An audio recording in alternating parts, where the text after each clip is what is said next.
Good morning, children. In our earlier class, we have discussed about the friction as a centripetal force. Now, in our today's class, we are going to change the agent of centripetal force, that we are going to replace it to weight. So, let us study about weight as a centripetal force.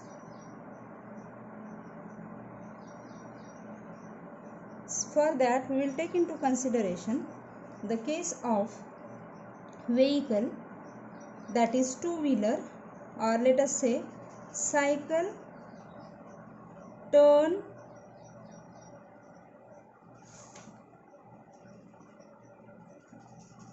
on the curved road, curved horizontal road. So let us study about it. Okay, so for that, look here. If this is a cycle and it is moving like this, then while taking turn, it has to lean towards the road. That means if this is a cycle moving like this, okay, two-wheeler moving like this, then while taking turn, it has to lean towards the ground. You might have experienced this. So let me draw a diagrammatic view of the same. Let us consider this is direction of movement of the cycle, vertical plane. Let me draw this as a x-axis also. We'll take into consideration this is a ground, and here it is cycle while moving, taking turn around a curved path. It is forming certain angle. We'll name that angle as a theta with the vertical. Okay, so if this is vertical, we all know that if cycle is, it is taking it is doing some action on the ground. So action force the cycle is exerting on the ground. So as per Newton's law, this ground is also exerting a reaction force on the cycle. So reaction force in your textbook, it is shown with the N. You can show it with N. So let me name this. Along OA there is a reaction force by ground. Okay, we all know that suppose m is mass of that cycle, then weight mg, it is acting vertically in the downward direction. So look here, if we complete this parallelogram, then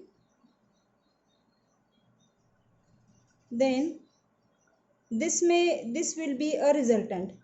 What this law of parallelogram of vectors says, if two vectors, one reaction force along OA, another force which is in the form of weight which is acting on the cycle in the downward direction, then what will happen?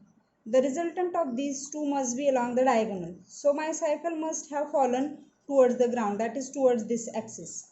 Okay, but it is not happening. My cycle is steadily, it is going straight and then taking turn, and it is safely moved along a curved path. So what is that thing which is acting on this object?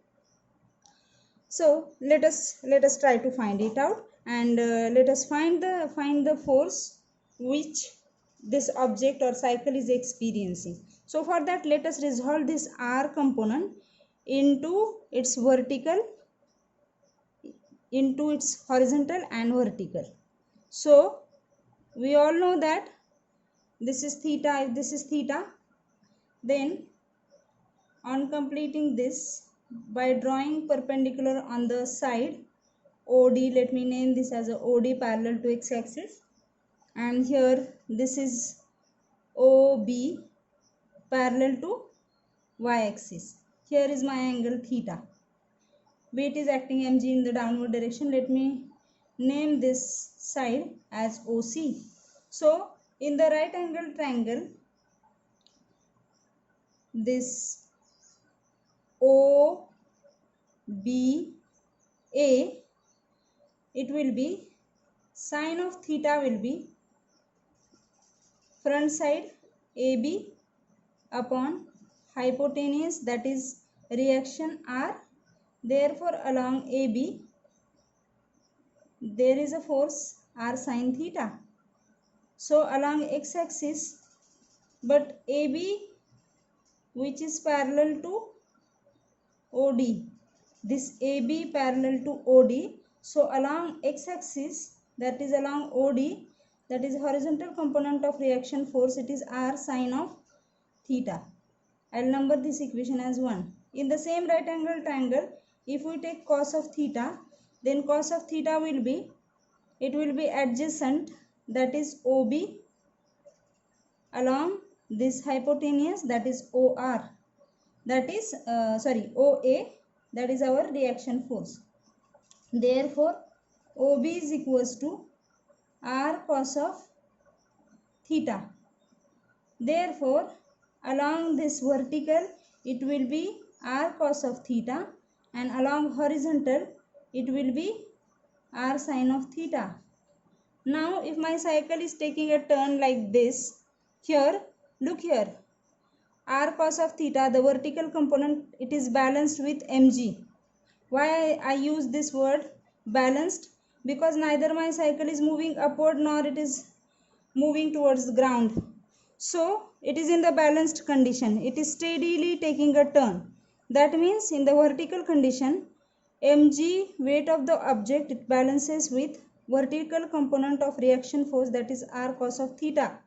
So let me number this equation as this is equation number 2. Here it is equation number 3. Now children, tell me, if this is a direction of, if my cycle is moving like this, then how velocity goes? It goes along my finger. Okay, it goes, as my cycle is moving like this, as my cycle is moving like this, what is direction of velocity? It is like this. Okay, it is along this finger. Fine. So direction of velocity is along this. And how this R sine theta is acting? If I am taking turn, then R sine theta is the horizontal component. So this is velocity along my finger, and this black pen, it is showing the force. Okay, so R sine theta is a force, reaction force, the horizontal component of reaction force, and my finger is velocity. So if velocity is perpendicular to force, then what is its effect? Velocity is perpendicular to force, then what is its effect? Its effect is to turn. So if any velocity is acting perpendicular to the force, then, and if I draw it like this, then horizontal component will be along the radius, that is along the radius of this imaginary circle and towards the center. Therefore this force and velocity are perpendicular, and its effect is to turn the cycle. Okay, so here role of centripetal force, who is playing role of centripetal force? So let me draw this. Let me first write this. mv square upon, let us say, radius of the circular track, it is r, which is equals to r sine of theta. Therefore velocity, mass of our cycle is constant, radius of the track is also constant. So to increase this speed, what we need to increase? We cannot increase this reaction force, because reaction force remains constant as weight of that particular system is constant. Therefore this we cannot increase. So what we can increase to increase this velocity, that is our theta. That is, if initially first day, if we travel along the same track with the speed 20 meter per second, and next day you want to change the speed, you increased it to 30 meter per second. So can you drive safely on this curved path? On this curved path? Yes, answer to this question is yes. So in that case, what you need to do is you need to lean more towards the ground. That means if you want to increase this velocity, you need to increase this theta. That means angle made with the theta, angle made with the vertical, that you need to increase. So velocity is dependent on the theta, and of course the reaction, that is weight of the object. So this is maximum velocity. So let me number this as equation number 4. Now rest is mathematics. 4 by 3, equation number 4 by 3 gives me mv square max upon r is equals to whole divided by mg, which is equals to r sin theta upon r cos theta. So r get cancelled, this mass will also get cancelled. So what will remain is v square max upon g is equals to sin theta upon cos theta, it is tan of theta, gr. Therefore on taking square root, this will be v max is equals to square root of rg tan of theta. Look into this equation. R radius of circular track, that we cannot change. For a given set of experiment it will remain constant, you cannot change road. Okay, so for a given road, g acceleration due to gravity, it remains constant for that particular planet, so this also you cannot change. So what you can change to make this velocity maximum is theta. So your velocity is dependent on theta. Again, very important thing to notice in this particular equation is that there is no component of friction in this, that is affecting on the velocity as per weather, as we have discussed it in detail in earlier case. That is V max in that case is, it was mu s into rg. So it was friction dependent, so there is no component like a friction. So as much as possible velocity you can increase, and that is totally dependent on you. So it is now in your control. Increasing this leaning towards the ground, you can increase velocity while moving along the same track, just like I have taken these two examples. Okay, so thank you. That's all for this weight as a centripetal force and cycle which is taking turn on the curved horizontal road. Thank you so much.